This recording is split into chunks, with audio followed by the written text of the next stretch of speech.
Carney's New World Order. Is Canada becoming China's 24th province? The progress that we have made sets us up well for the New World Order, Mark Carney told the Chinese Communist Party while visiting Beijing. He praised President Xi Jinping and said he was heartened by, quote, the speed with which our relationship has progressed in recent months. This came just months after a national election in which Carney warned that, quote, the biggest security threat to Canada is China. When asked whether he still believed China posed that threat, the Prime Minister replied, the security landscape continues to change and we face many threats. So let's recap. China is Canada's biggest security threat, but we are now partnering with it, including on security, to shape a new world order. Carney addressed this when pressed to elaborate. Quote, the world is still determining what that order is going to be, he said, raising questions such as, what is going to govern global trade and what is the role of the WTO going to be? He continued, how important are bilateral deals, plurilateral deals, if I can use that term, end quote, before conceding, the multilateral system that has been developing is being eroded, to use a polite term, undercut, to use another. So, in Carney's push to reignite Canadian and China relations, what are your thoughts on those deepening ties? I think it's a huge mistake, to put it lightly. We've had this conversation a few times, so I won't dig too deep into this. I know you know it better with the article you were just putting together, but China has infiltrated pretty much every facet of Canada, from the political landscape. We know they manipulate elections, corporate landscape, even when it comes to owning our natural resources through proxy corporations. We know they've hijacked the CBSA. We know that they're moving from a illegal drug running business. They're the largest distributors and contributors in Canada. Money laundering, they're at top of the list. So it's interesting when you look at them from every angle. They've got us in a very tough position, and it's not like America being involved, because we would have a deal with America to be involved in our business intentionally, because 80% of our resources go to the United States. They're our biggest trading partner. They're our closest ally, closest partner. Only 5% go to China. So when you think about it like that, even from an economic perspective, we wouldn't let them in the front door the same way that they've kind of come in the back door, right? For me, that sets a very bad, not precedent, but it sets a very bad tone for the relationship that we have. If they are basically holding you at gunpoint, which is probably not a bad way to look at it, in every way, and all of the things that they control, whether business, crime, government, all the things that they've infiltrated in Canada, they all work together, and they're all run by the Chinese government. So it's not like this is just some gang members, running loose and fast and just trying to get away with something. This is a coordinated effort from their government. So that is the tone of our relationship. We've agreed that Canadians shouldn't even, as of last week, Canadians shouldn't even travel to China. There was a warning put out. Not that they shouldn't travel. There was a warning. And now we're making it like there's, I think, unfettered access to travel. And now we're deepening trade relations. So for me, as a Canadian, knowing what I know, please explain to me how this makes any sense. Yeah, well, I think it's just at this point, when we're looking at the world fracturing, you're going to see smaller and less powerful nations have to cozy up to one of the more powerful ones. Sure. And I think that's why this is so dangerous in that scenario, is because Carney is going, okay, we're going to hold hands with and actually, you know what, a more appropriate style would be like a prison analogy of holding pocket, not necessarily hands. That Chinese pocket. Yes, we are. And I feel like Carney's the kind of guy that's like holding both pockets and standing behind him and then like looking over Xi Jinping's shoulder once in a while, but it's like the caboose, Okay. Sorry, that was the visual I got. I wanted to share. No. But this is the direct adversary of the superpower that we share the largest unmanned border with. So that's obviously going to ruffle some feathers. But then you look at, okay, even if, let's say you wanted to take that chance of upsetting your superpower neighbor, yeah, it better be worth it. And that's why I touched on the trade. That's why I was like, yeah, it doesn't make any sense. Because if you look at the deal, what the agreement so far They've said they're open to all sorts of other things, such as security.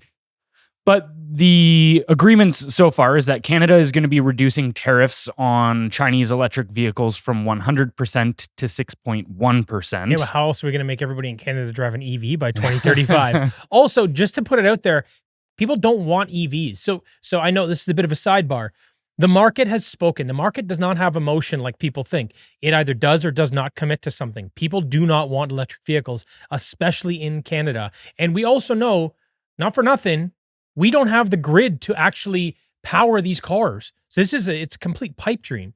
So anyway, also to the point about surveillance and security, we've banned Chinese companies from even selling their products here because we see the conflict of interest. Yet now we're going to create some sort of security agreement with them and let them move their EVs here. Well, and that was my big thing is even aside from trade and all of that, okay, you're allowing a hostile foreign nation, which you've acknowledged is the greatest threat to Canada, to deploy 4,000-pound self-driving surveillance vehicles. Yes. What could go wrong? Like what? Like these things are just, they have cameras every single angle, and you know that data is just going to be fed back to the Chinese Communist 100%. Party at all times. Yes. Just like it'll be TikTok on wheels. Exactly what I was just thinking. It was the exact same analogy. I was just like, we even cut them off and are considering cutting them off from owning TikTok in Canada. They've done it in the States. I don't know that it'll happen here now with this new trade agreement, but yeah, this is crazy. Well, actually, in the States, I think they're still in the process of selling It's going to Oracle. It's going to Oracle. Oh, is it? Okay. The deal's kind of, it's going to be a number of people that are owning and operating it, but as per my last look at it, it would be sort of like primarily managed, the algorithm through Oracle. That was what I was seeing. So unless it's changed, but that's where it was at. So, yeah, it was funny actually to see too Doug Ford panic and go on X and say, by lowering tariffs on Chinese EVs, this lopsided deal risks closing the door on Canadian automakers to the American market, our largest export destination, which would hurt our economy and lead to job losses. So Ford is now upset that Carney is making deals with China after he refused to back Polyev, helped pave the way for Carney to come into office. Beefed with Trump. And I was just going to say, and was the front runner for undermining relations with America and Trump. And then you're mad at him for now doing this. It's like, you've helped put us in this scenario where this is the, yeah. 100%. You are responsible. Yeah. But in return, what Canada gets is tariffs lowered on agriculture. So, for instance, canola out of Saskatchewan and so on. And so this is projected to unlock nearly $3 billion in exports, which is nothing compared to the volume of exports we have. Well, I was just going to say, your overall economy is 2.2 trillion roughly. And so 3 billion is what, one drop in a bucket. What percentage would that be even? It's like 0 point something. Yeah, so it'd be what, 0.15? Something like that. And then yes, on top of that, you've now got visa restrictions, so people will be able to go back and forth more freely. Which has been a big problem for us to begin with, and they're already infiltrated through our CBSA. But I was thinking about this the other day when you and I were talking about this topic. I was thinking, well, from a society perspective, in terms of how we operate, Canada, democracy, America, democracy, you're supposed to sort of value the same things. But that's what we're told, that we value the same things. But then you think about it and you go back to Trudeau when he was praising the Chinese government and their system. And then you look at what happened in Canada over the last 10 years, which, you and I pretty consistently drew parallels to China. And, sometimes it seemed like it was a bit of a farce, but the reality is it's just the same thing. It's the same. It's a clown just dressed up in different makeup. You know what I mean? We're doing a lot of the same things. They're using different words to employ the strategy, I guess is what I'm saying. And you're seeing the censorship, you're seeing the media control, you're seeing us go hyper socialist in terms of increased taxes and all the other programs we have. So I was thinking about it. It's like, are we really like America? Or does our government actually aspire to be a lot more like China? And therefore, while we may not feel aligned with the Chinese government, maybe our government does. Yeah, I think ideologically they definitely are. the ruling class of Canada, the Laurentian elite, Yeah. yeah, they've operated on the same mindset for a very long time as far as the socialist principles go. Even our elite class is very anti-American. Yes. They always have been. They see America as I mean, essentially, they see it as the caricature of Murica, the South Park Team America World Police, and they're just like, screw this. We want to be with the more sophisticated types, the intellectual types, like the socialists, the communists, and all of the. I don't understand how that became synonymous with intellectualism. It's always been a part of socialism, is because the idea is we're so smart, we're so intelligent that we can organize the world, that we can decide exactly what needs to happen. And if we were given that power to implement our intellect through public policy, then everything would be perfect. It sounds like these intellectuals are suffering from the Dunning-Kruger effect. Yeah, a lot of the times they definitely are. It's crazy. But yeah, going back, this is a problem that has been going on for decades. In the 1990s, CSIS and the RCMP launched an investigation called Sidewinder, in which they reported, that the Chinese Communist Party, the Chinese triads, and business tycoons are working together in order to establish influence for geopolitical reasons in Canada. And this is just taken hold to the point where we have scandal after scandal after scandal. So, for instance, election interference in 2019 and 2021 federal elections, our own government admits it. They tried to downplay the severity of it, but this goes through whether it be disinformation campaigns against conservatives, to the point where one conservative that was running in one of the Toronto regions said that after they launched a coordinated assault on him on WeChat and started labeling him as a traitor to China, then he couldn't even go door knocking in these neighborhoods anymore without getting harassed, because people were just, you're a traitor, I don't want to talk to you. You're not helping the motherland. And then also too, that NSICOP found that there was 11 MPs wittingly working with foreign nations, namely China, in order to get to mobilize communities in their favor. So they're working with a foreign nation in order to get election support here. And then also, too, you look at even things like the Han Dong riding, where he was busing in foreign international students, or not him specifically, but, his whole team in the Liberal Party was busing in foreign students, so not even Canadian citizens, to that riding to vote for him in the Liberal leadership race, or as an MP.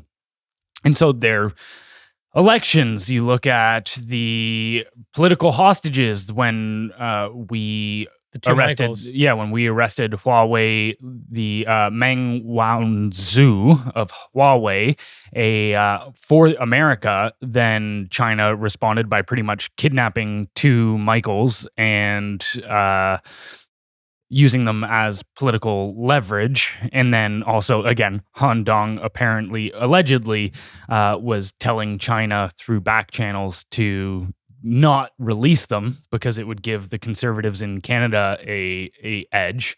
And so you just see time and time again, whether it's election stuff, whether it's the Winnipeg lab leak, where they were in our top security bio level 4 safety lab, and we're sending deadly viruses back and forth to China's military, stealing academic research, funding foreign infrastructure, laundering money through the Vancouver model, compromat operations where they've got underground casinos that they invite politicians and public figures to in Canada, and then get, footage of them, even if it's not super nefarious things, even if it's just gambling at an illegal casino, that just them stepping foot in the door is enough to be a scandal. So now they have leverage on them.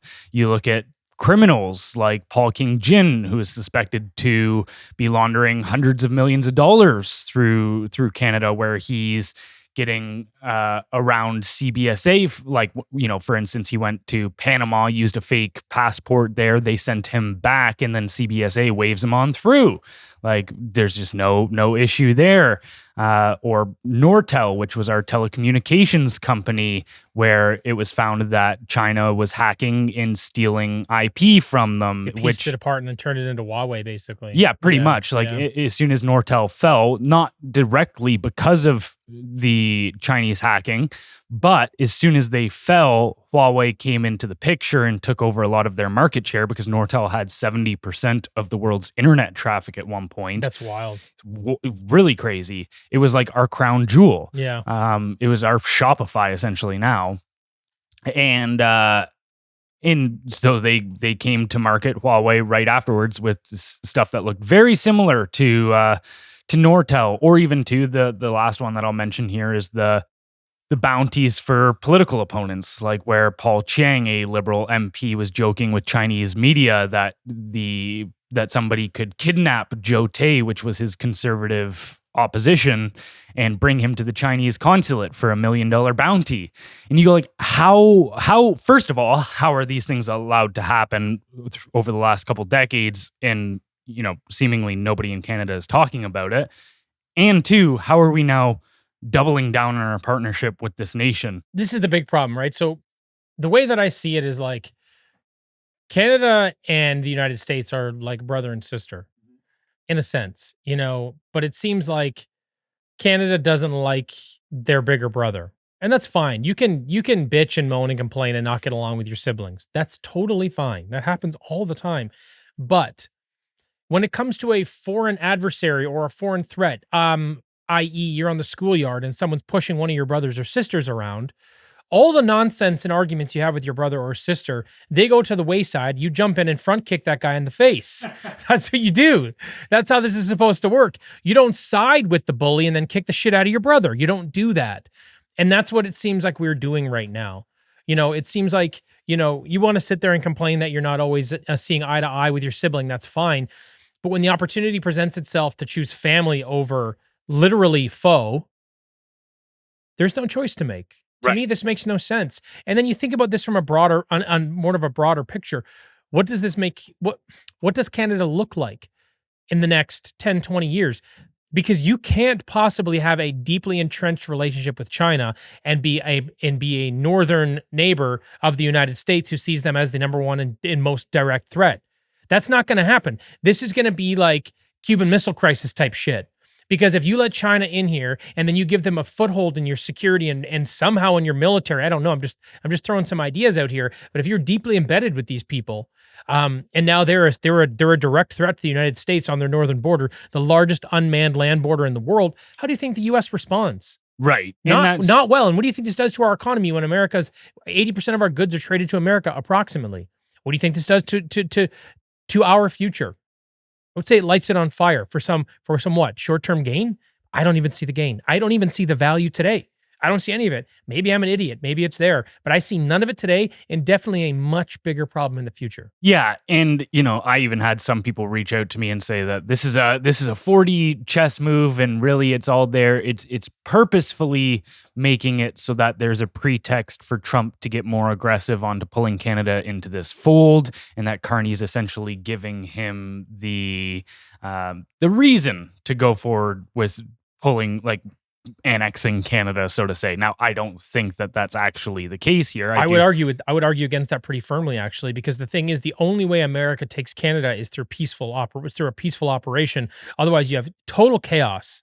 You have such a huge mess. So creating a deeper divide is not good. Creating somehow a more palatable relationship, a more palatable integration is actually how you accomplish this. However that may look. They floated the idea of converting your savings to American and letting you travel into the States. You and I floated the idea of allowing them to have military presence here and then play that game and then have their basically business interests within a few other industries that they want. We've come up with those ideas. But if you create a more strongly opposed position against America, what option do you have to make this palatable? You don't. The only thing you do is you make it more you make it worse. I don't know. Well, and that's where I was going to say is no matter even though I'm not on the same page, no matter what, whether that's his intention with doing this or not, that is what it does. It does For sure. drive the justification for more but conflict, abrasively. whether it be Yes. economic or But whatever you know what? form it takes. To the statement you said, you're either in communication or conflict. If you're trying to accomplish a goal together, or regardless whether or not it's together or whatever the hell it is, if there are two parties trying to accomplish a goal, if they choose conflict or communication, which one's better? Always communication. Always communication. This leans much more toward conflict. So I don't see this being a good play. Other than what you said, I agree. It does push Trump more towards being like, well, then I got to take it. But how is that a good thing? How is that good for Canada? Again, how is that positive? Yeah, and that's where I was gonna get to, where U.S. is very aware of the situation that Canada is and how deeply intertwined the Chinese Communist Party is in Canada. I mean, this again goes back to even Mao Zedong in the beginnings of the Chinese Communist Party, as they always saw Canada as a friend in America's backyard, is his own phrasing of how he put it, and so that's what they've always wanted out of this relationship, essentially a stepping stone to America. But Dennis Molinaro is an ex-intelligence officer in Canada, and he wrote a book called Under Assault. And at the end, he highlights an interview he had with one of the American the U.S. Public officials, and he said that this was even during Biden's time in office. So this isn't even Trump in the Trump administration. Now he left them anonymous, but he transcribed his interview with them where he said, "I don't want to say," or he asked about the relationship with Canada and China and how they felt Canada was handling themselves in this situation. And so, quote, "I don't want to say joke," one of them replied, "but the saying you get a lot of time here is, look to Canada if you want to see what could happen here. I asked them to elaborate. Can I be blunt? One replied. Of course, I said, please. The response was, quote, "Canada is overrun. I know some of the people I work with in the malign influence space say, quote, Canada is trying to stay afloat. I asked why they thought that was. Here they hesitated, saying it might have to do with, quote, certain perceptions of the Canadian government about China and Chinese influence." And so even the Biden administration, which was seen as infinitely more friendly to China than Trump, is saying, you guys have a problem with China in your institutions. And so, yeah, this is definitely going to just cause more conflict, more economic hurdles, more downturn. I mean, if you think that this makes America want to be more friendly in negotiation when, the USMCA comes up and all of this kind of stuff, not a chance. Zero.